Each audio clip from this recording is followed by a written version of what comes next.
दोस्तों चलिए आज की वीडियो शुरू करते हैं। दोस्तों वीडियो शुरू करने से पहले मैं आपको एक बात बता दूं कि आपने अभी तक हमारे इस चैनल को सब्सक्राइब नहीं किया हो तो नीचे पर आपको ग्रीन बटन में सब्सक्राइब करके लिखा रहा होगा, इसके ऊपर क्लिक कर लीजिए और साइड में नोटिफिकेशन बेल भी आएगा, उसको भी क्लिक कर लें ताकि आपको मिल सके हमारे अगले वीडियो की नोटिफिकेशन सबसे पहले और आप कुछ नया सीख सके। कुछ करिए नस नस मेरी खोले, हाय कुछ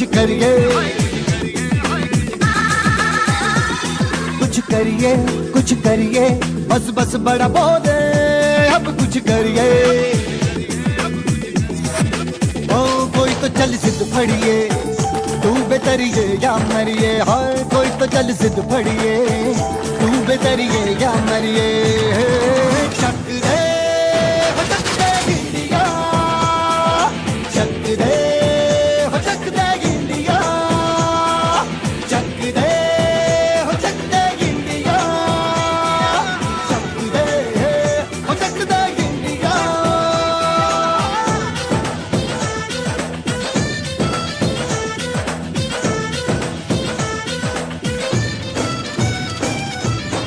लड़ती पतंगों में, भिड़ती उमंगों में।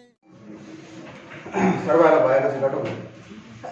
बायोलॉजीમાં ચેપ્ટર નંબર 15 જૈવ વિવિધતા અને સંરક્ષણ.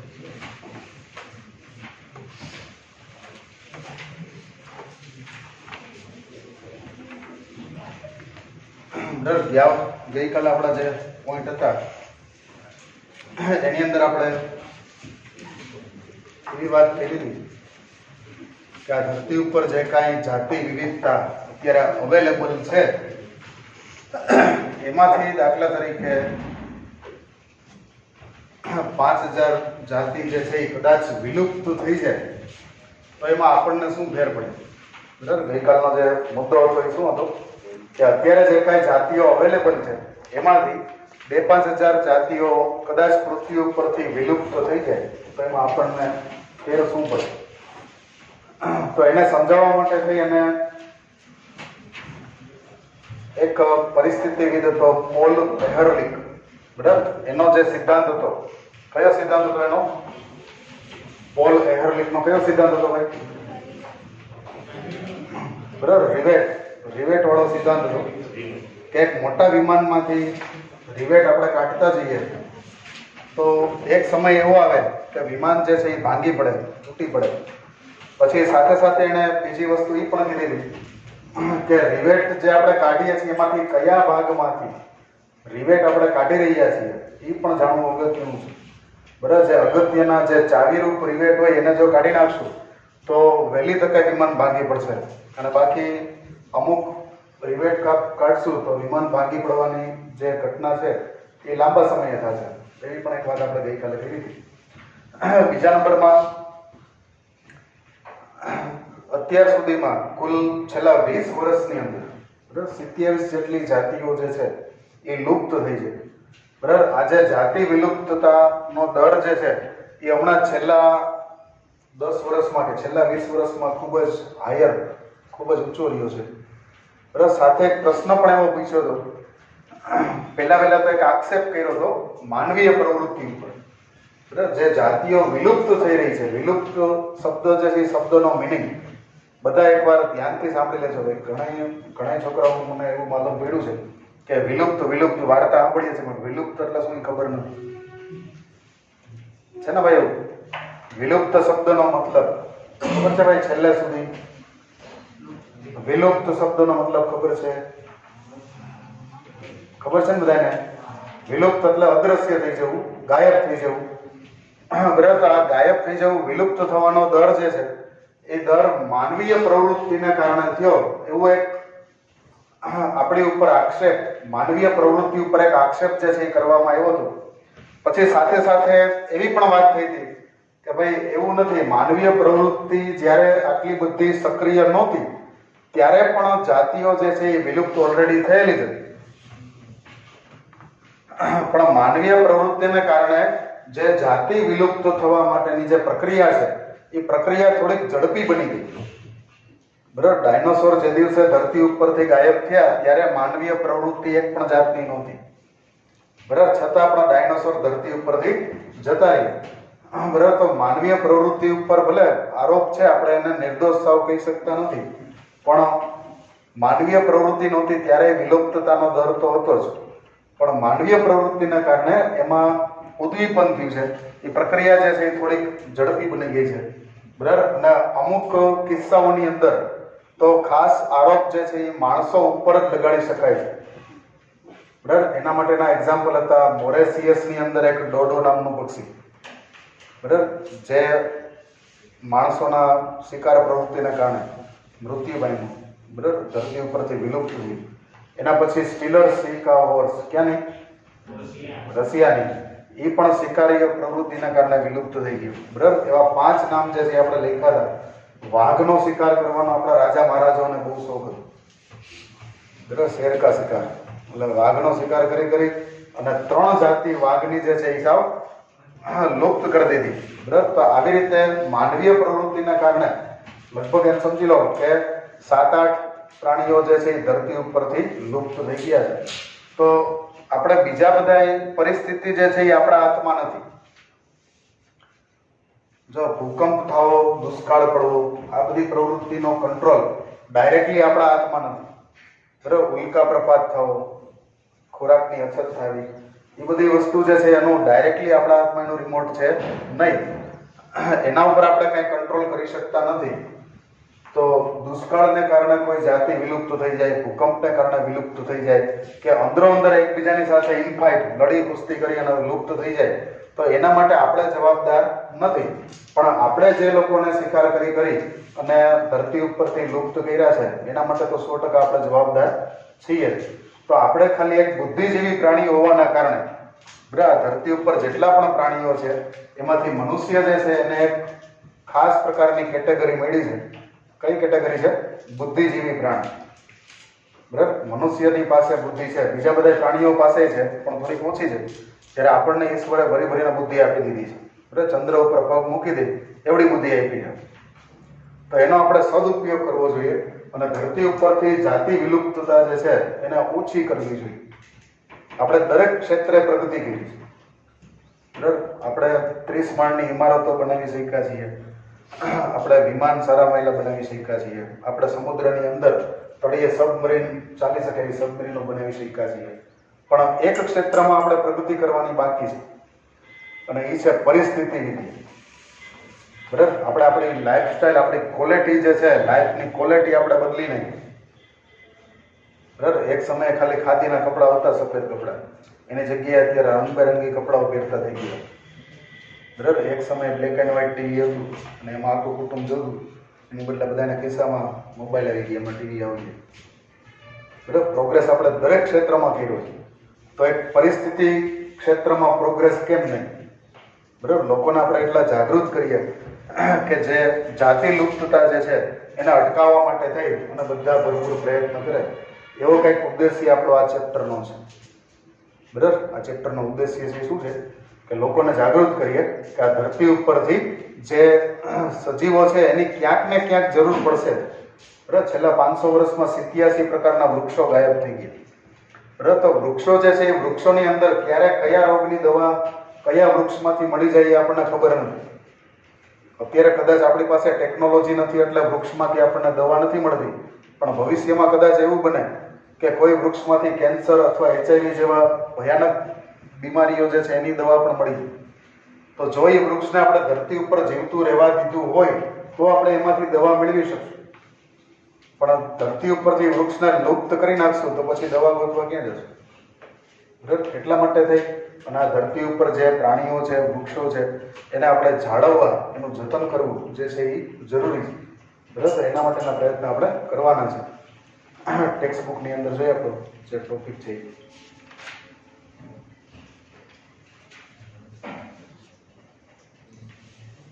બરાબર.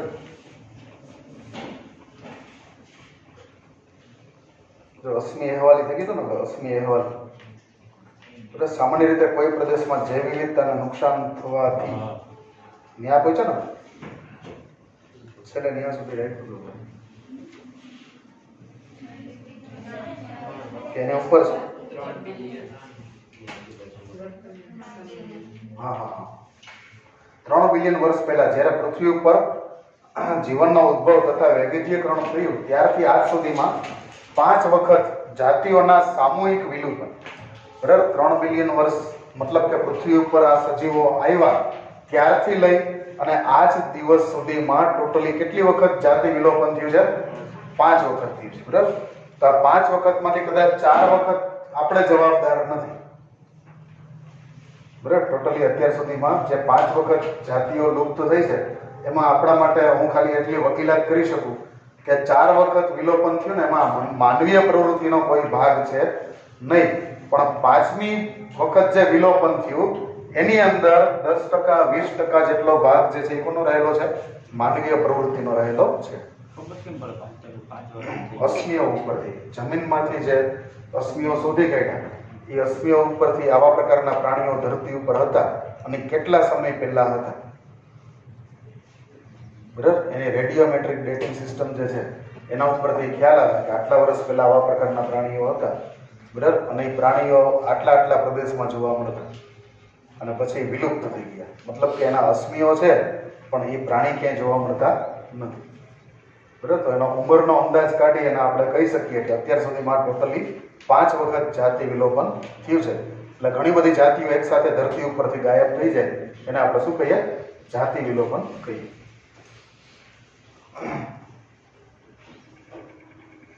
વર્તમાન સમયમાં 6ઠ્ઠી વારનું વિલોપન કે જે વિનાશ પ્રગતિ પર છે તે પહેલાના 5 ઘટનાક્રમથી કેવા પ્રકારે અલગ હશે? હવે આપણે અત્યારનો જે તબક્કો આવે છે વિલોપનનો એ 6ઠ્ઠો તબક્કો આવે છે. અત્યારે જાતિ વિલોપનના કયા તબક્કામાં છીએ આપણે? 6ઠ્ઠા તબક્કામાં છીએ. હવે આ 6ઠ્ઠા તબક્કાનું જે વિલોપન છે એ 6ઠ્ઠા તબક્કાના વિલોપનમાં માનવીય પ્રવૃત્તિ જે છે એ પણ પોતાનો 10-15%, 20% ફાળો આપશે. રેડી ભાઈ? અત્યાર સુધીમાં 5 વખતમાં આપણે મનુષ્યને ક્લીન ચીટ આપી દીધી. અત્યાર સુધી 5 વખત ધરતી ઉપરથી સજીવો ગાયબ થયા, એમાંથી એક પણ વારમાં મનુષ્યનો વાંક નથી થયો. રેડી ભાઈ? નિર્દોષ જાહેર કરી દીધું. હવે 6ઠ્ઠી વખતનું જે વિલોપન છે એમાં ઓલરેડી આપણી પાસે એક લિસ્ટ તો હતું જ, બરાબર. છેલ્લા 500 વર્ષમાં 784 જાતિઓ જે છે એ લુપ્ત થઈ એનું લિસ્ટ છે. તો આ 500 વર્ષમાંથી આપણે છેલ્લા 100 વર્ષનો તારણ કાઢી, બરાબર. ઔદ્યોગિક ક્રાંતિ 150 વર્ષ પહેલા થઈ, તો 150 વર્ષનું તારણ કાઢીએ. 150 વર્ષમાં જે કઈ પ્રાણીઓ ગાયબ થયા એમાં મનુષ્યના જવાબદાર ગણવાના કે નહીં ગણવાના? બરાબર. 350 વર્ષ જ આવવા દી, કારણ કે ઇંગ્લેન્ડમાં ઔદ્યોગિક ક્રાંતિ થઈ એને કેટલા વર્ષ થયા? 150 વર્ષની આજુબાજુ થયું છે. તો ઔદ્યોગિક ક્રાંતિના કારણે પ્રદૂષણ થયું, આપણે માની લઈએ, બરાબર. જો પ્રદૂષણને જવાબદાર ગણતા હોય તો એને આપણે માની લઈએ, તો એની પહેલામાં પણ આપણને માફી આપી દઈએ, તો હવે વધે છે છેલ્લા 150-200 વર્ષનો સમય. તો આ સમયની અંદર જે જાતિ વિલોપન થયું છે એમાં મનુષ્યનો ફાળો થોડો ઘણો તો છે જ, બરાબર. 100% તો હજી નથી આપતા એને, પણ 15-20% જેટલો ફાળો આપણો છે, બરાબર. તફાવત ફક્ત તેના દરમાં છે. વર્તમાન સમયમાં જાતિઓના વિલોપનનો દર એ માનવ અસ્તિત્વના સમય પૂર્વે થવાવાળા વિલોપન કરતા 100 થી 1000 ગણો ઝડપી આપવામાં આવ્યો છે. આ એક 100 થી 1000 ગણો ઝડપી અંડરલાઈન કરજો ભાઈ, MCQ.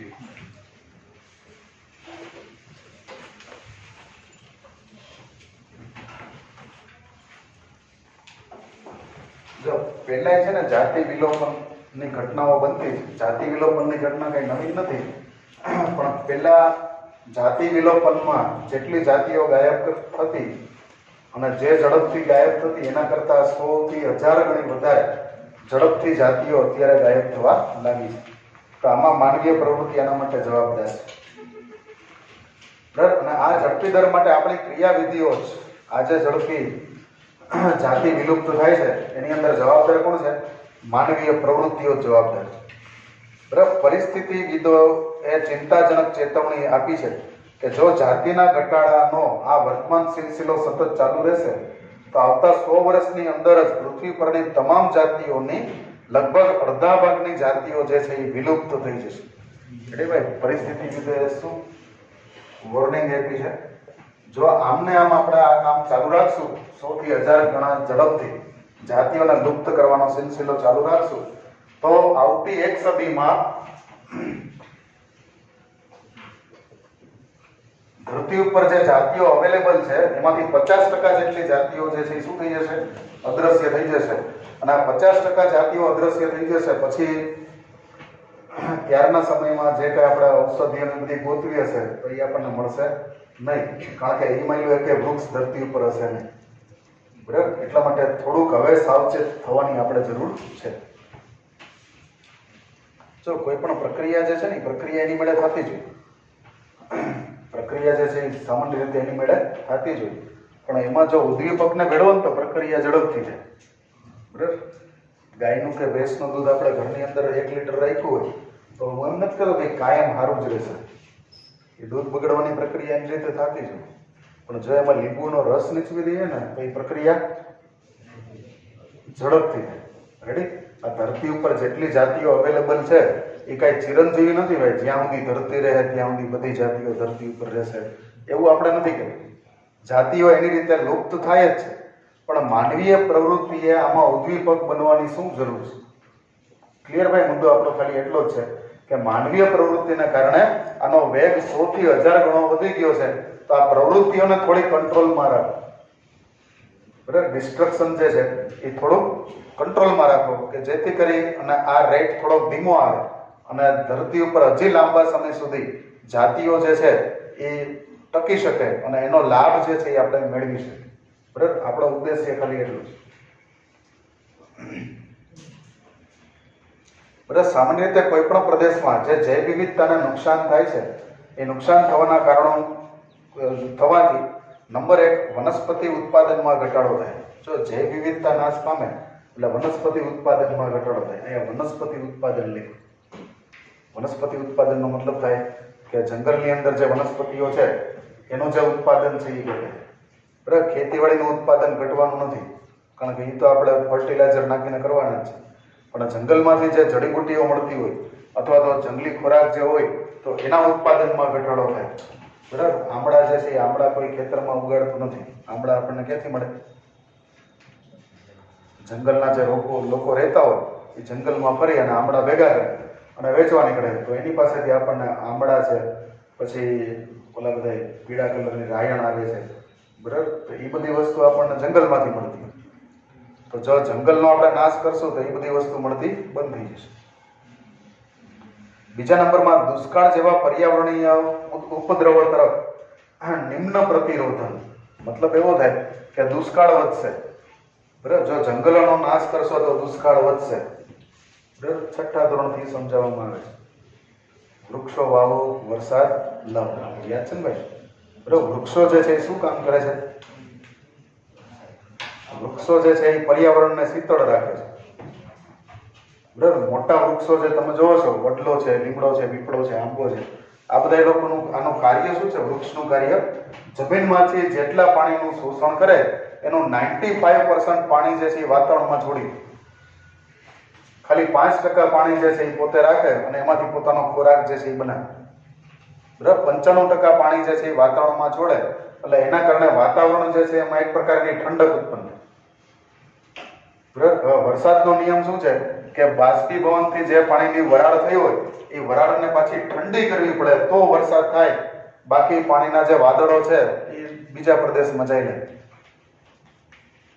બરાબર? જુનાગઢ ઉપરથી અરબી સમુદ્ર અથવા તો બીજે મુંબઈ બાજુથી જે વાદળો આવતા હોય તો એ વાદળને જો જુનાગઢનું વાતાવરણ ઠંડક આપે તો એ વરસે, બાકી વરસે નહીં, સીધા ચાલે. બરાબર? તો આ વાદળોને ઠંડા પડવા માટે થઈ અને જે તે પ્રદેશમાં વનસ્પતિ જે મોટા વૃક્ષો છે એની માત્રા જો વધારે હશે તો ત્યાં ઠંડકના કારણે, શીતળતાના કારણે વરસાદ જે છે એ આવશે અને વરસાદ આવશે એટલે ત્યાંનું જે અર્થતંત્ર છે એ બધું સરસ રીતે ચાલશે. તો એટલા માટે થઈ અને ઘણી વાર તમે જો ખેતર એમનો કેટલા બધા હોય, ક્યાંય તમને કે વૃક્ષ જોવા ન મળતું, ખાલી પાક હોય ને બાકી પાક ઉખાડી લ્યો એટલે નકરી માટી જોવા મળે છે. તો એવું નહીં કરવાનું. ખેતરના જે શેઢા છે ત્યાં મોટા વૃક્ષો વાવી દેવા. બરાબર? જેનાથી વરસાદને આકર્ષી શકાય. તો એવી રીતના પણ કંઈક જો પ્રયત્ન કરવામાં આવે તો વરસાદની જે અનિયમિતતા છે એને આપણે થોડા ઘણા અંશે ઓછી હોય. વનસ્પતિની ઉત્પાદકતા, પાણીના ઉપયોગ અને જંતુ અથવા રોગચક્ર જેવી કેટલીક નિવસન તંત્ર કીય પ્રક્રિયાઓમાં પરિવર્તનશીલતા જે છે એ વધવા લાગી છે. જો વનસ્પતિની ઉત્પાદકતા જે છે એમાં ફેરફારો આવી ગયા છે. પછી બીજા નંબરમાં પાણીનો ઉપયોગ. પાણી જે છે પહેલા જે પાક આપણે વાવતા એમાં જે પાણી પાવું પડતું અને અત્યારે જે પાક વાવીએ છીએ એમાં આપણે જે પાણી પાવું પડે છે એમાં તફાવત આવી ગયો. બરાબર, પહેલા જે બિયારણ હતું એ બિયારણ જુદું હતું, અત્યારનું હાઇબ્રિડ બિયારણ છે. તો એમાં મગફળી હોય દાખલા તરીકે તો એને કેટલા પાણી આપવું, કેટલી વખત પાણી પાવું, બરાબર. પછી ઘઉં હોય તો એને કેટલી વખત પાણી પાવું. તો એ દેશી બિયારણમાં કંઈક જુદી પદ્ધતિ હતી, હાઇબ્રિડમાં કંઈક જુદી પદ્ધતિ છે. તો આ પાણીના ઉપયોગમાં પણ ફેરફાર આવી ગયા. પછી જંતુઓ જે છે એની અંદર પણ કંઈક ફેરફાર આવી ગયા છે. પહેલા વનસ્પતિની અંદર ઈયળોનો ઉપદ્રવ હતો. પહેલા ખેતીવાડી જે છે એમાં ઉપદ્રવ કયો હતો? પર્ણકોરી ખાનારી ઈયળ, એનો ઉપદ્રવ હતો. અને અત્યારે હવે નવા પ્રકારના જે પેસ્ટ જે છે એ આવેલી છે કે જે મૂળ ખોરી ખાય છે. બરાબર, મગફળી જે લોકોને વાવી છે ને ખબર છે એમાં ઓલા મુંડા નામના જીવડા થાય છે ને, ખબર છે ને ભાઈ? બરાબર, આ હમણાં 5 વર્ષથી જ જોવા મળે છે, પહેલા જોવા મળતા નહીં. તો એની અંદર પણ બદલાવ આવી ગયો. આપણે જેમ જેમ દવાની અંદર બદલાવ લાવશું, જંતુનાશક દવામાં જેમ જેમ બદલાવ લઈ આવશું તેમ તેમ એ લોકો શું કરશે? પોતાના શરીરની અંદર બદલાવ લે. બરાબર, જે પેલા ઉપર પર્ણકોરી ખાતા હતા તો આપણે પર્ણ ઉપર દવા છાંટીને એને મારી નાખતા હતા. હવે એ મૂળમાં જ હતા. હવે મૂળ સુધી એ દવા પહોંચાડવાનો પ્રશ્ન આપણને નડે ને. મગફળીના મૂળ સુધી એને મારવા માટેની દવા પહોંચાડવી કેમ? બરાબર, એટલે આપણે નવીન શોધ કરવાની. તો એ કંઈક નવું ગોતશે. એક વસ્તુ સમજી લેજો, આપણા ખેતરમાંથી ઉપદ્રવ જે છે એ કોઈ દિવસ જવાનો નથી. ઉપદ્રવ મતલબ કે પેસ્ટ. ઉપદ્રવનો મતલબ શું થાય? પેસ્ટ. બરાબર, અને જે કંઈ તમે દવા છાંટો છો એ બધાને શું કહેવામાં આવે? પેસ્ટ કંટ્રોલ માટેની દવા કહેવામાં આવે. બરાબર, મનુષ્ય જે છે એ મનુષ્ય પોતાનું ભલે ગમે એવડું વૈજ્ઞાનિક મગજ દોડાવી લે પણ એનાથી પેસ્ટ કંટ્રોલ 100% કોઈ દિવસ થવાનો નથી. બરાબર, આપણે વૈજ્ઞાનિક રીતે રસાયણમાં ફેરફાર કરીએ છીએ અને એ લોકો એના ડીએનએમાં ફેરફાર કરે. બરાબર, એ લોકોનું જીવન જીવવા માટેની જે પોતાનું અસ્તિત્વ ટકાવી રાખવાની જે ઈચ્છા છે એટલી પ્રબળ છે કે આપણે લોકો શેમાં ચેન્જીસ કરીએ છીએ? અલગ અલગ પ્રકારના કેમિકલ એની ઉપર છાંટીએ અને એને મારવાનો પ્રયત્ન કરીએ. અને એ લોકો શું કરે છે કે એના નવા જે નવી પેઢીઓ આવે છે એ નવી પેઢીઓને ડીએનએ મોડિફાઈડ એનો નવો ડીએનએ બનાવી અને એ નવા સ્વરૂપ લઈને પાછા આપણી સામે હાજર થાય. એટલે આપણે એનો નાશ જે છે એ લગભગ મને લાગતું કે 100% આપણે પેસ્ટ કંટ્રોલ કોઈ દિવસ કરી શકીએ. બરાબર, બેક્ટેરિયા જે છે એ બેક્ટેરિયા પણ પોતાનું સ્વરૂપ બદલીને નવી બીમારીઓ લઈને આવશે. બરાબર, વાયરસ જે છે એ વાયરસને આપણે કંટ્રોલ કરવાની ટ્રાય કરી તો નવા સ્વરૂપ લઈને આવતો. બરાબર, જેમ આપણે આ ધરતી ઉપર સરસ રીતે જીવવું છે એમાં ધરતી ઉપર રહેલા તમામ જીવોને પણ આ ધરતી ઉપર પોતાનું અસ્તિત્વ ટકાવી રાખવું છે. અને એના માટે થઈ અને જેનાથી જે પ્રકારનો બદલાવ થાય એ બધા કરે છે. આપણે કેમિકલી બદલાવ કરીએ અને એ શું કરે? જીનેટિકલી બદલાવ. એટલે આવી રીતે પોતાનું અસ્તિત્વ આ ધરતી ઉપર ટકાવી રાખે. બરાબર, તથા રોગ ચક્ર, બરાબર, પેસ્ટ એન્ડ ડિસીઝ સાયકલ, બરાબર, જેવી કેટલીક નિવસન તંત્ર કીય પ્રક્રિયાઓમાં પરિવર્તનશીલતા જે છે એ વધવા લાગી છે. હવે જૈવ વિવિધતા જે છે એની નુકસાનીના કારણો જે છે એ કારણો આપણે જોઈએ. જાતિ વિલોપનનો વધતો જતો દર કે જેનો વિશ્વ આજે સામનો કરી રહ્યું છે તે મુખ્યત્વે માનવીય પ્રવૃત્તિઓને કારણે છે, જેના મુખ્ય 4 કારણો છે. બરાબર, એના 4 કારણો આપણે અહીંયા જોવાના છે. ધ એવિલ ક્વાર્ટેટ, બરાબર, આવા ઉપશીર્ષક નીચે આ 4 કારણો જે છે એનું વર્ણન કરવામાં આવેલું છે. આ એક પુસ્તકનું નામ ખાસ ટીક કરજો ભાઈ, એમસીક્યુમાં પૂછાશે. The evil ક્વાર્ટેટ. બરાબર, એવિલ એટલે ભયંકર, ભયાનક, અને ક્વાર્ટેટ એટલે જાતિ વિલોપન. સર ભાઈ, વસવાટી નુકસાન કે અવખંડન, બરાબર, આ એક પહેલો મુદ્દો છે. એ મુદ્દાને આપણે સમજીએ. મનુષ્ય જે છે એ મનુષ્ય શું કર્યું છે? પ્રાણીઓ જે જગ્યાએ વસવાટ કરતા હતા એ વસવાટના જે કિલોમીટર છે એ ઓછા કરી નાખ્યા. કોઈ પણ પ્રાણી હોય ને તો એને વસવાટ કરવા માટે જગ્યા છે. બરાબર, જંગલી પ્રાણીઓની વાત કરીએ આપણે તો એક જંગલની અંદર ઘણા બધા પ્રાણીઓ હોય, ખાલી એક જ પ્રકારનો પ્રાણી હોય. બરાબર, સિંહ હોય, દીપડો હોય, ઝરખ હોય, શિયાળ હોય, બરાબર, અલગ અલગ પ્રકારના હરણ. હવે આ બધા પ્રાણીઓ જે છે એ જંગલમાં પોતાની બોર્ડર જે છે એ નિશ્ચિત કરતા હોય. બરાબર, કોઈ પણ જંગલની અંદર જે સિંહ રહેતા હોય તેમાં દરેક સિંહ જે છે એ પોતાની બોર્ડર નક્કી કરતો હોય કે એટલા બોર્ડરમાં એ પોતે રહેતો હોય અને એ પોતાની બોર્ડરની અંદર કોઈ પણ પ્રકારનો ડિસ્ટર્બન્સ સહન કરતો ન. બરાબર, તમે ક્યારેક ડિસ્કવરી કે નેશનલ જીઓગ્રાફી ચેનલ જોતા હશો તો એની અંદર બતાવે સિંહ જે છે એ અમુક જગ્યાએ વૃક્ષો ઉપર પોતાનું યુરિન સ્પ્રે કરે અને એના દ્વારા એ પોતાની બોર્ડર લિમિટ નક્કી કરે. એટલી લિમિટમાં જો બીજો સિંહ ઘૂસે તો એને ભગાડી દે. બરાબર, એની સાથે ફાઇટ કરવાની અને એને પોતાના વિસ્તારમાંથી ભગાડી દે. તો દરેક પ્રાણી જે છે એ જંગલમાં પોતાની પ્રાઇવસી, પોતાનો બોર્ડર જે છે એ નક્કી કરે છે અને એ જ લિમિટેશનમાં એ લોકો જીવતા હોય. બરાબર, હવે માણસો જે છે એ માણસોએ શું કર્યું છે કે આવા પ્રાણીઓની બોર્ડરની કોઈ મર્યાદાઓ જાળવી નથી. મન પડે ત્યાંથી રેલવે લાઈન પસાર કરી દીધી. બરાબર, મન પડે ત્યાંથી રોડ હાઈવે કરી નાખ્યા અને મન પડે ત્યારે માણસોને ઓલામાં જીપમાં બેસાડીને સિંહ દર્શન ને એવું કરવા લીધું. હવે આ બધી પ્રવૃત્તિઓના કારણે જે તે પ્રાણી જંગલમાં વસવાટ કરે છે એને ડિસ્ટર્બ થાય.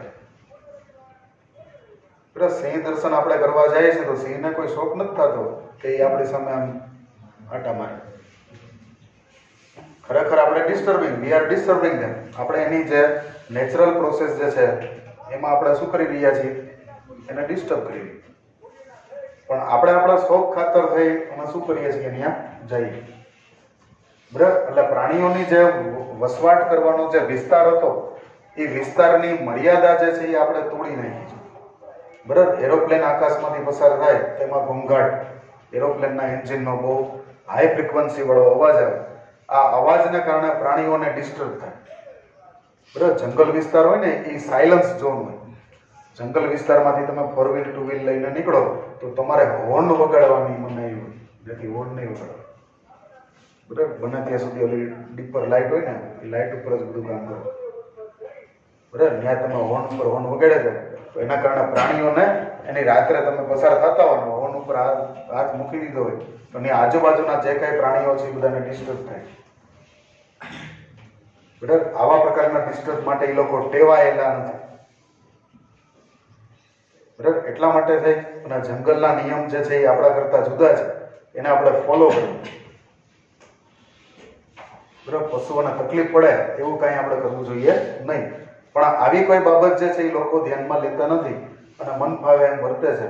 બરાબર, મન પડે ત્યારે જંગલ ઉપરથી એરોપ્લેન ઉડતા હોય, હેલિકોપ્ટર ઉડતા હોય, જંગલની અંદર રેલવે લાઈન હોય એમાંથી ગાડી ધબધબ કરતી જતી હોય. બરાબર, વળી પાછી ટ્રેન ક્યાંક ઊભી રહીએ તો માણસો નીકળી પડે આમ જંગલ દર્શન કરવા. બરાબર, હરણ દેખાય તો ત્યાં સેલ્ફી પડે ક્યાંક અંદર. બરાબર, પ્રાણીઓના ફોટા ભાઈ તમે પાડો છો એના કરતાં ગૂગલમાં બહુ સારા આપ્યા છે. તમારાથી પડશે એના કરતાં મેં બહુ સારા આપ્યા છે, એમાંથી લઈ લો ને.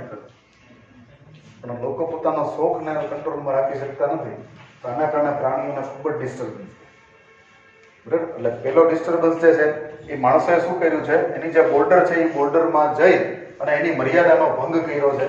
બીજા નંબરની જે તકલીફ હતી એવી તકલીફ છે કે જંગલ જે છે એ જંગલ કાપીને ખેતરો બને.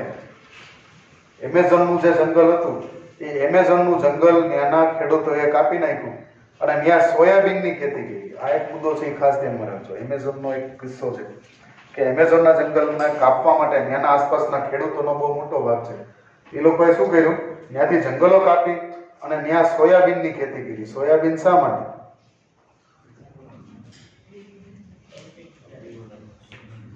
સોયાબીન ડુક્કરોને ખવડાવવા માટે. શા માટે? ડુક્કર છે, ગાય છે, એવા બધા પ્રાણીઓને ખવડાવવા. અચ્છા, એવા પ્રાણીઓને સોયાબીન ખવડાવીને શું કરવાનું? તો કે સોયાબીન છે એ પ્રોટીનથી ભરપૂર છે. સોયાબીન છે પ્રોટીનનો સ્ત્રોત. બરાબર, એ પ્રાણીઓને ખવડાવે એટલે પ્રાણીઓનો ગ્રોથ સારો થાય અને એનો ગ્રોથ સારો થાય તેમાંથી માંસ વધારે મળે. બરાબર, આવું એનું લોજિક. એટલા માટે થઈ અને એને જંગલ જે છે એ જંગલમાં આગ લગાડીને જતા રહે. એ લોકો ત્યાં શું કરે, ખેડૂત હોય ને તો ખેતરના સેટે જંગલ આવતું હોય ત્યાં રાત્રે તાપણું હોય હળગાઈને હોય પછી અઠવાડિયા પછી પાછા દેખાય. બરાબર, ત્યાં સુધીમાં તો ઘણો બધો વિસ્તાર સાફ થઈ ગયો હોય પછી ધીમે ધીમે એમાં રોજ માણસોને લઈ જઈ અને ઝાડ બધા કાઢી નાખે, ત્યાં ખેતરને વધારી દીધું. બરાબર, આમ કરતા કરતા ક્યાંય સુધી એ લોકોએ જંગલોમાં ખેતરના ક્ષેત્ર વધારી દીધા અને સોયાબીનની ખેતી કરી અને માંસ મેળવવા માટેની આખી પ્રક્રિયા જે છે એ કરી હતી. એ આપણા ધ્યાનમાં આવેલી છે. એ બધી ત્યાંના જે ફોરેસ્ટ્રી ડિપાર્ટમેન્ટ હતું એના ધ્યાનમાં આવેલી છે. એટલે આવી રીતે પણ જંગલ વિસ્તાર જે છે એને ધીમે ધીમે કાપી અને કૃષિમાં ફેરવવાનો, એટલે એના કારણે જંગલ જે છે એનો નાશ થાય છે. બરાબર, તો આવી પ્રવૃત્તિઓ જે છે એને પણ જંગલનો નાશ કર્યો છે. તો આ જંગલનો નાશ થાય તો એ જંગલ સાથે ઘણી બધી વનસ્પતિઓનો નાશ થાય ને. બરાબર, વનસ્પતિઓનો નાશ થાય અને ત્યાં રહેતા પ્રાણીઓ જે છે એ પ્રાણીઓએ પણ શું કરવું પડે? સ્થળાંતર કરવું પડે. પછી ખેતરમાં પ્રાણીઓ રહી શકે નહીં. બરાબર, ઘણીવાર ઘણા લોકો એમ કહેતા હોય ને કે ખેતરમાં દીપડો આવી ગયો, ત્યારે આપણને વિચાર આવે કે ખેતરમાં દીપડો આવી ગયો કે દીપડો જ્યાં રહેતો હતો ત્યાં ખેતર આવી ગયું. બરાબર, બે ઓપ્શન થાય ને. બરાબર, હકીકત તો એ છે કે એ લોકો જ્યાં રહેતા હતા ને ત્યાં આપણે ખેતર બનાવ્યું છે, પછી ખેતરમાં દીપડો આવે ને. બરાબર, આપણે કેમ આપણા જૂના બાપ દાદાના મકાન હોય તો ત્યાં નથી જાય કે બરાબર, એના પૂર્વજો ત્યાં રહેતા તો એ કોઈક દિવસ તો ત્યાં મુલાકાત લેવા આવે ને, એવું શક્ય બને. બરાબર, એટલે માનવ પ્રવૃત્તિ જે છે એ માનવ પ્રવૃત્તિએ પોતાના લોભ લાલચને સંતોષવા માટે થઈ અને ધીમે ધીમે જંગલ જે છે એનો નાશ કરતો ગયો છે અને એના આવા બધા ખરાબ પરિણામો જે છે એ ભોગવવા પડે. સારું, જોઈએ આપણે વહીવટી નુકસાન કે અવખંડન. બરાબર, પ્રાણીઓ તથા વનસ્પતિઓના વિલોપન માટેનું આ સૌથી મુખ્ય કારણ છે. ઉષ્ણકટિબંધના વર્ષાવનોમાં થતી વસવાટ નુકસાની, જેને આપણે વસવાટ નાબૂદી તરીકે ઓળખીએ છીએ, જેને હેબિટેટ લોસ તરીકે ઓળખાય છે, એના નાટ્યાત્મક ઉદાહરણો છે. આ સમયે એક સમયે વર્ષાવનો જે છે પૃથ્વીની જમીન સપાટીના 14% જેટલો વિસ્તાર ધરાવતો. ખાસ લિંક કરજો એમસીક્યુ માટે.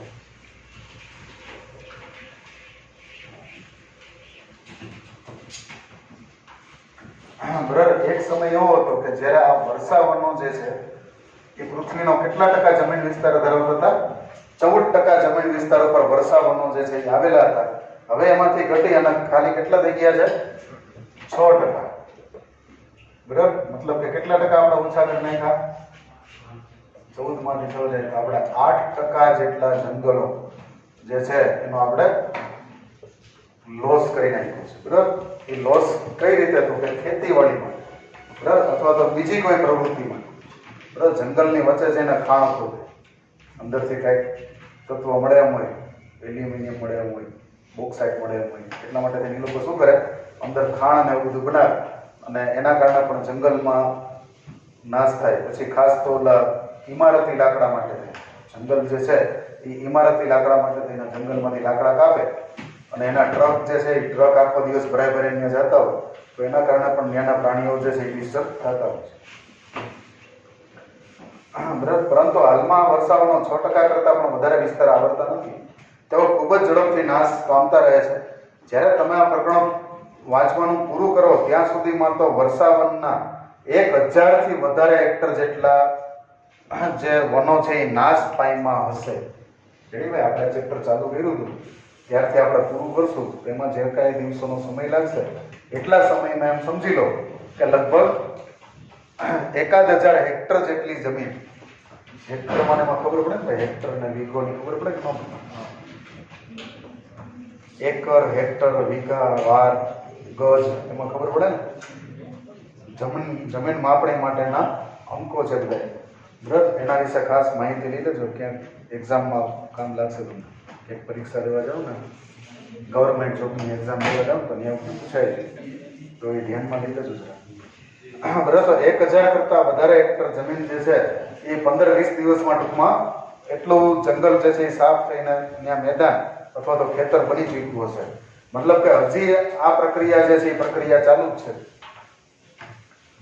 બરાબર, એમેઝોન વર્ષાવન જે છે એને પૃથ્વી ગ્રહનું ફેફસું કહેવામાં આવે છે. આ એક મુદ્દો ઠીક કરજો ભાઈ, એમસીક્યુમાં પૂછાય. પૃથ્વી ઉપરના ફેફસા એટલે એમેઝોનના વન,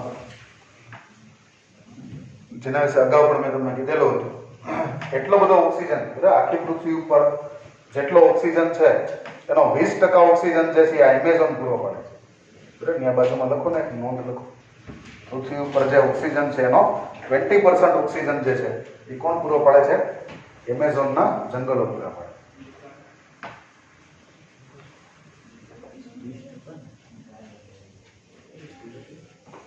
અને કદાચ તે લાખો જાતિઓનો આશ્રય સ્થાન છે. એમેઝોનમાં હજી ઘણું બધું ગોતવાનું બાકી છે, એનું લિસ્ટ આપણે બનાવી રહ્યા છે ને બધા, બરાબર? તો એમાં લાખો જાતિઓ જે છે એનું આશ્રય સ્થાન છે, અને એમાં પણ આજુબાજુમાં જે નાના ખેડૂતો છે એની આવી પ્રવૃત્તિઓ ચાલુ છે.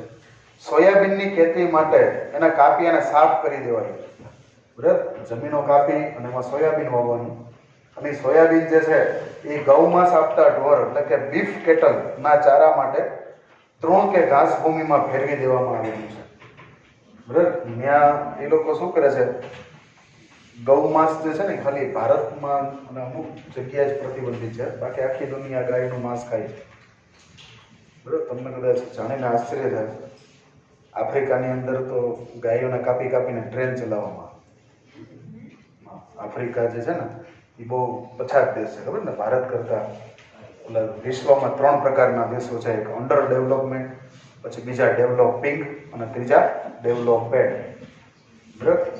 તો આફ્રિકાના અમુક દેશ જે છે, આફ્રિકામાં એક દેશ છે નાઇજર નામનો દેશ, જેનો HDI-માં 188મો નંબર છે. HDI-માં હ્યુમન ડેવલપમેન્ટ ઇન્ડેક્સમાં કેટલો નંબર છે એનો? 188, સૌથી છેલ્લો નંબર છે.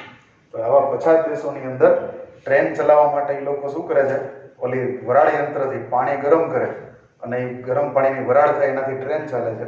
તો એ પાણી ગરમ કરવા માટે કોલસા અવેલેબલ નથી, તો ત્યાંની ઓલી જર્સી ગાય પ્રકારની ગાયો હોય ને એને કાપી અને સળગાવે છે, એનાથી ટ્રેન ચલાવે, બરાબર? તો એવા પ્રદેશો પણ આ ધરતી ઉપર રહેલા છે.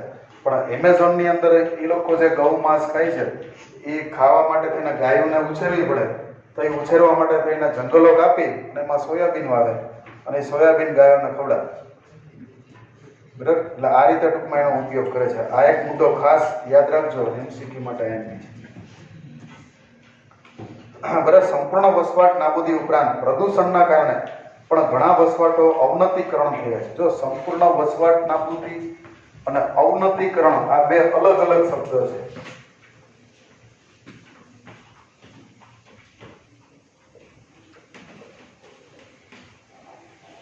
રેડી? સંપૂર્ણ વસવાટ નાબૂદી જે છે એના માટે તમારે જે એક્ઝામ્પલ આવ્યા છે, કયા એક્ઝામ્પલ છે? તો કે આ વર્ષાઓનો જે છે 14માંથી 6% કરતા ઓછા વધ્યા છે, એ મુદ્દો છે એ કેમાં તમારે આવરી લેવાનો થાય છે? સંપૂર્ણ વસવાટ નાબૂદીમાં આવરી લેવાનો થાય છે. પછી એમેઝોન વાળો મુદ્દો છે એ પણ આમાં જ આવરી લેવાનો થશે. આ કોન્સેપ્ટ બરોબર ચોખ્ખા રાખજો, બરાબર? પરીક્ષા લક્ષી જે આપણું અભ્યાસ તૈયારીઓ છે એને ધ્યાનમાં રાખી આપણે, તો અહીંયા આપણે બે વસ્તુ જોવાની થાય છે. એક છે સંપૂર્ણ વસવાટ નાબૂદી અને બીજું છે અવનતિકરણ,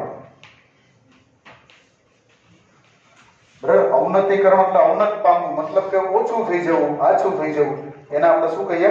અવનતિકરણ કહીએ. તો અહીંયા સંપૂર્ણ વસવાટ નાબૂદી માટે એમેઝોન અને એમાં ગૌમાંસ માટે થઈને સોયાબીનની ખેતી,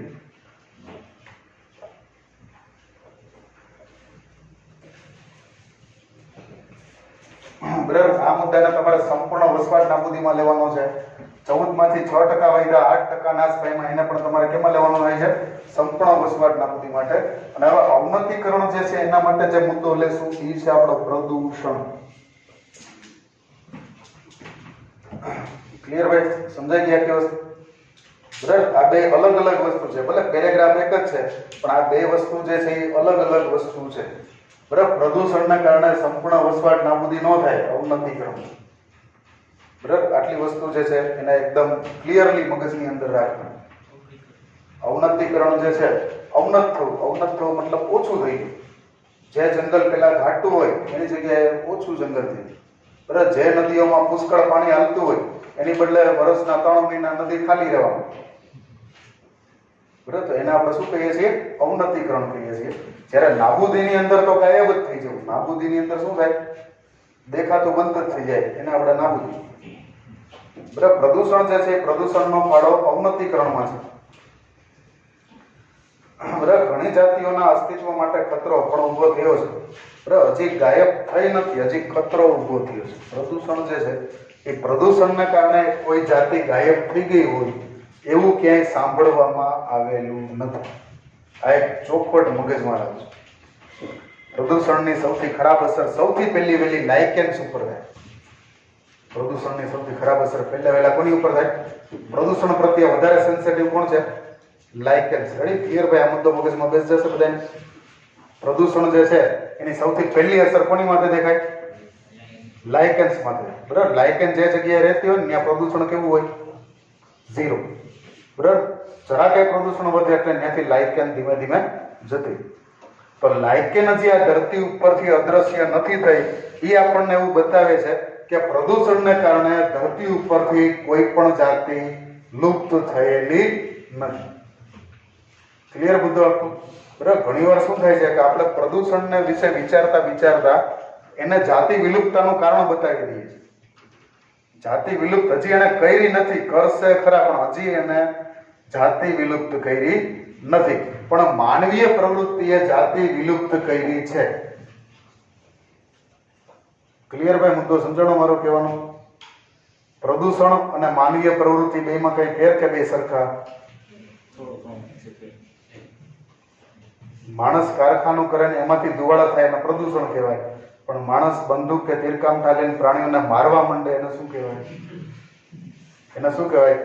માનવીય પ્રવૃત્તિ. માનવીય પ્રવૃત્તિના કારણે 5 જાતિઓ ગાયબ થઈ ગઈ. ફાઇનલ ભાઈ વાત? એ વાત ફાઇનલ? ઓલો મોરેસિસ નો ડોડો બધું ગાયબ થઈ ગયું એ તો ફાઇનલ જ છે. રેડી? એટલે માનવીય પ્રવૃત્તિનો જાતિ વિલુપ્તતામાં ફાળો છે, પણ પ્રદૂષણે હજી હાલ સુધીમાં કોઈને લુપ્ત કર્યા એવું આપણે ક્યાંય સાંભળ્યું નથી. પણ એનો એક ખતરો તો છે જ. બરાબર? હજી ખાલી આપણને વોર્નિંગ આપે છે. હજી એને એ કામ કર્યું નથી, પણ ભવિષ્યમાં કરી દઈશું.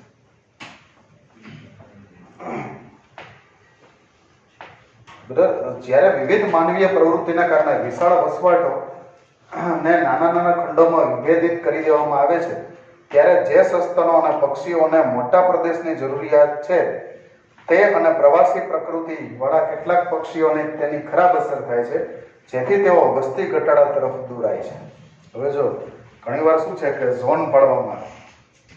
બરાબર? જંગલ જે છે એ જંગલ વિસ્તારમાં રહેતા પ્રાણીઓને ખબર નથી પડતી કે આપણે ગીરના જંગલમાં ફરી રહ્યા છીએ કે અમરેલીના ડિસ્ટ્રિક્ટમાં લાગુ પડે, ક્યુ ડિસ્ટ્રિક્ટ લાગુ પડે એને ખબર નથી.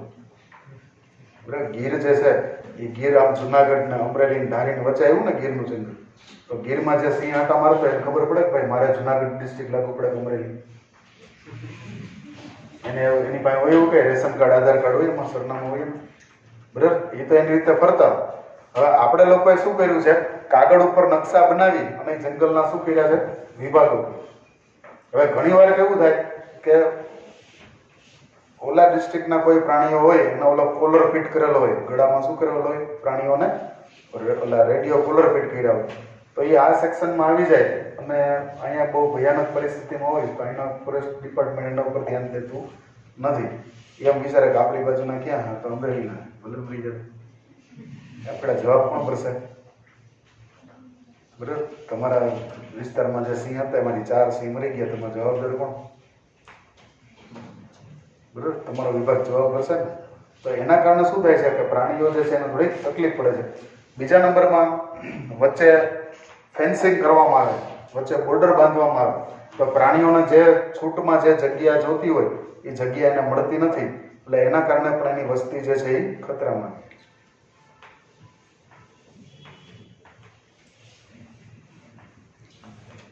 સર એના પછીનું જે કારણ છે એ કયું છે? અતિશોષણ. ઠીક છે ને? Over exploitation, અતિશોષણ.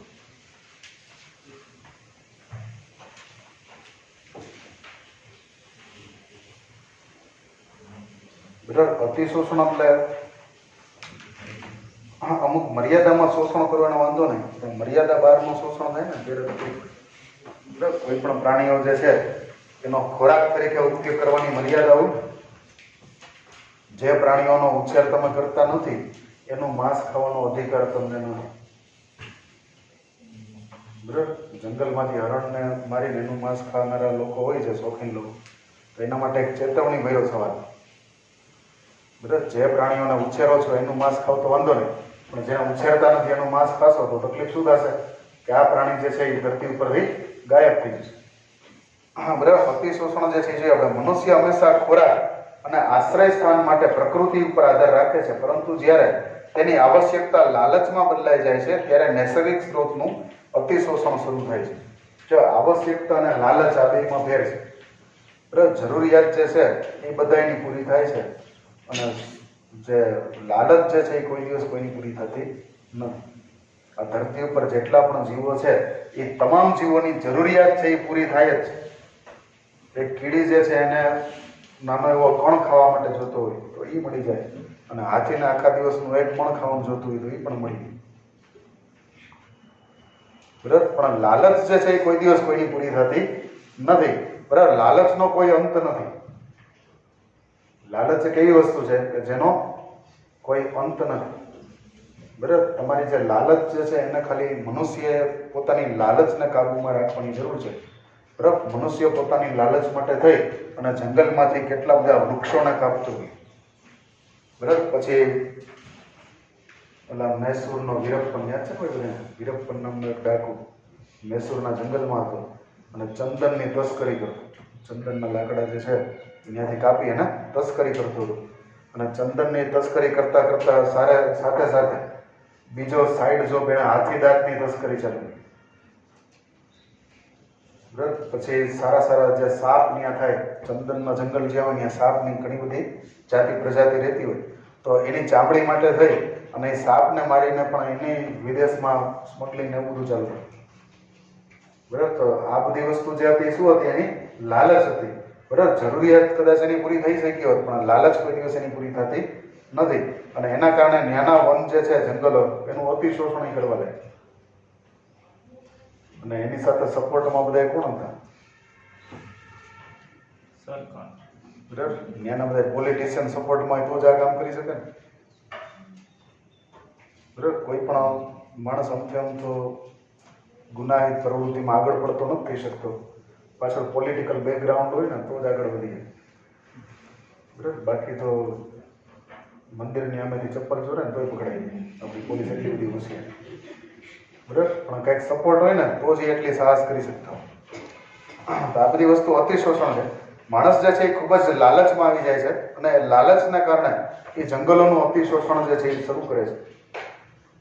મનુષ્ય દ્વારા થતા અતિશોષણના કારણે પાછલા 500 વર્ષમાં સ્ટીલર સી કાવ અને પેસેન્જર પિજિયન જેવી ઘણી બધી જાતિઓ જે છે એ વિલુપ્ત થઈ. એ છે ને કામ કરીએ મુદ્દાને સમજવા માટે એક નાનકડો ચાર્ટ આપણે બનાવીએ.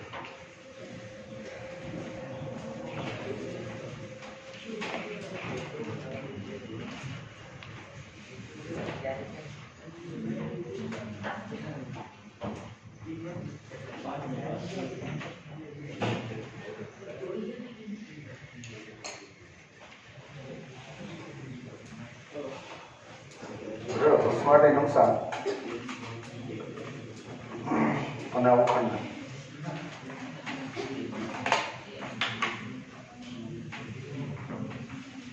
આની અંદર પહેલો જે મુદ્દો હતો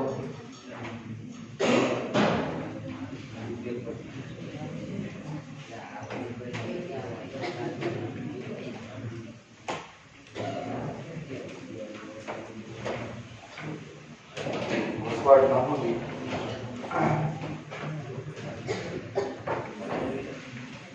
એમાં વરસાદનો જે છે 14%માંથી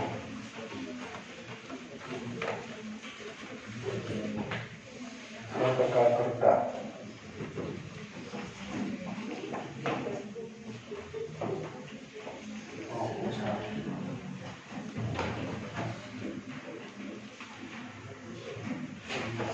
પહેલો મુદ્દો. બીજો મુદ્દો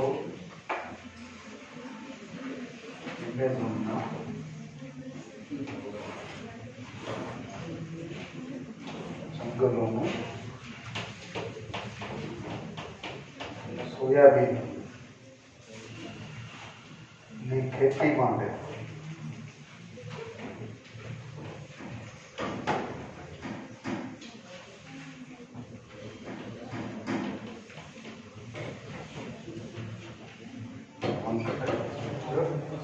બીજો મુદ્દો આવે છે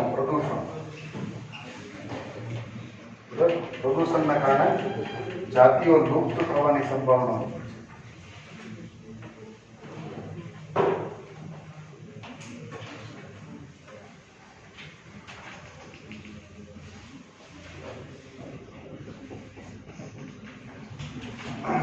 એના પછી બીજો મુદ્દો જે છે એ છે અતિશોષણ.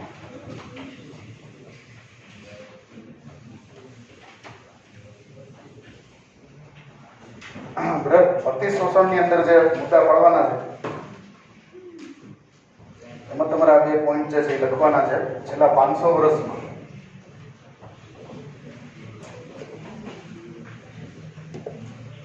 એક છે સ્ટીલર સી કાવ,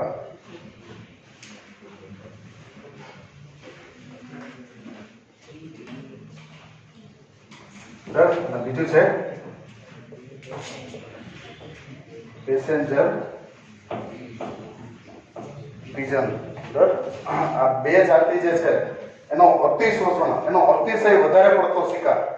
બરાબર, સમુદ્રમાંથી સ્ટીલર સી કાવ જે છે એનો શિકાર, પછી પેસેન્જર પિજન નામના જે એક પક્ષી હતું એ પક્ષીનો પણ વધારે પડતો એના માંસ માટે થઈને એનો શિકાર કરવામાં આવ્યો, અને એટલી હદે લોકોએ એનો શિકાર કર્યો કે ધરતી ઉપરથી આ બે ગાયબ થઈ ગયા, લુપ્ત થઈ ગયા. બરાબર, તો આને આપણે અતિશોષણ કહીશું. જેવી ઘણી જાતિઓ લુપ્ત થઈ ગઈ છે. આજે ઘણી દરિયાઈ માછલીઓની વસ્તી એ વધુ પડતા શિકારના કારણે સમગ્ર વિશ્વમાંથી ઓછી થઈ ગઈ. બરાબર, આ ઉપરાંત ઘણી બધી દરિયાઈ માછલીઓ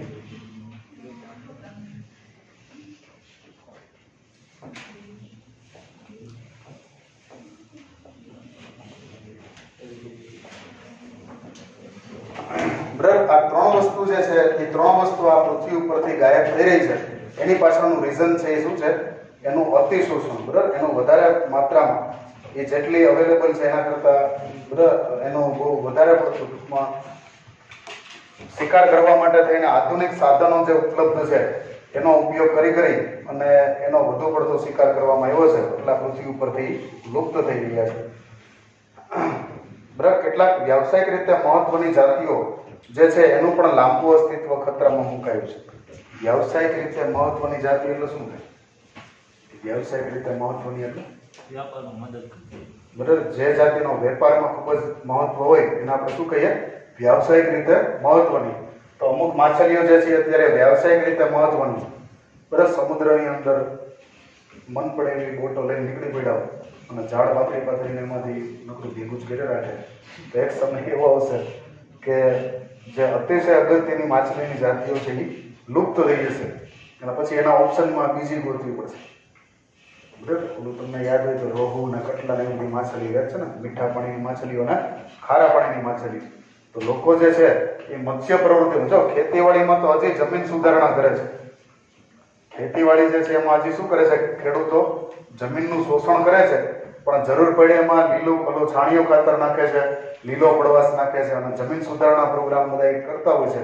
પણ સમુદ્રમાં તો કાંઈ કરવાનું થતું નથી, ત્યાંથી સીધું લણવાનું જ થાય. એટલે સમુદ્રમાં માછલીઓ માટે કાંઈ કોઈ કરતા નથી, સીધી ઝાડ નાખી બધાને પકડી લેવાનું થાય છે. તો એના કારણે સમુદ્રમાંથી વધારે પડતું મત્સ્ય માછલીઓ જો પકડવામાં આવશે તો માછલીઓની અમુક જાતિઓ જે છે એ કદાચ લુપ્ત થઈ જશે, એવું રિઝલ્ટ પણ આવી શકે છે. સર, એના પછીનો જે મુદ્દો છે ત્રીજો, વિદેશી જાતિઓનું આક્રમણ, અતિક્રમણ.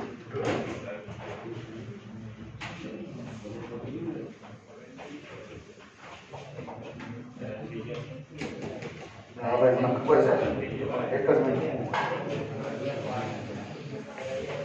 વિદેશી જાતિઓનું જે અતિક્રમણ છે, એટલે કોઈ જગ્યાએ જે સ્થાનિક જાતિઓ રહેતી હોય ત્યાં બહારથી જો કોઈ વિદેશી જાતિને એન્ટર કરવામાં આવે તો એના કારણે ઘણી બધી વખત શું થતું હોય છે કે જે સ્થાનિક જાતિ હોય એને તકલીફ પડે. બરાબર, લોકલ જાતિ જે છે એને તકલીફ પડે, એ જાતિ લુપ્ત થઈ જાય અને નવી જાતિ જે છે અહીંયા સ્થાપિત થઈ જાય. તો વિદેશી આક્રમણ જે છે એનાથી પણ સ્થાનિક જાતિઓને નુકસાન થાય છે. અને એના પછી ચોથો નંબર છે સહવિલોપન કે સહલુપ્તતા.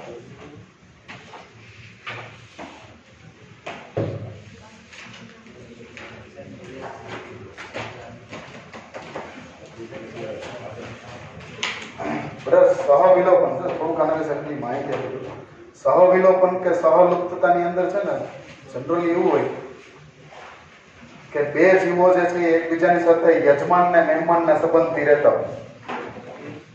બરાબર? બે જીવો જે છે એ એકબીજાની સાથે કેવા સંબંધી? યજમાન અને મહેમાન એવો જે સંબંધ હોય એનાથી એ લોકો રહેતા હોય. પરોપજીવન જેને કહેવાય તો પરોપજીવનથી રહેતા હોય. હવે ક્યારેક એવું બને કે યજમાન જાતિ જો નાશ પામે તો એના ઉપર આશ્રિત જે છે પરોપજીવી, એ પરોપજીવીનો પણ નાશ જે છે એની ભેગો થઈ જાય છે. તો એને આપણે શું કહીએ છીએ? સહલુપ્તતા કહીએ.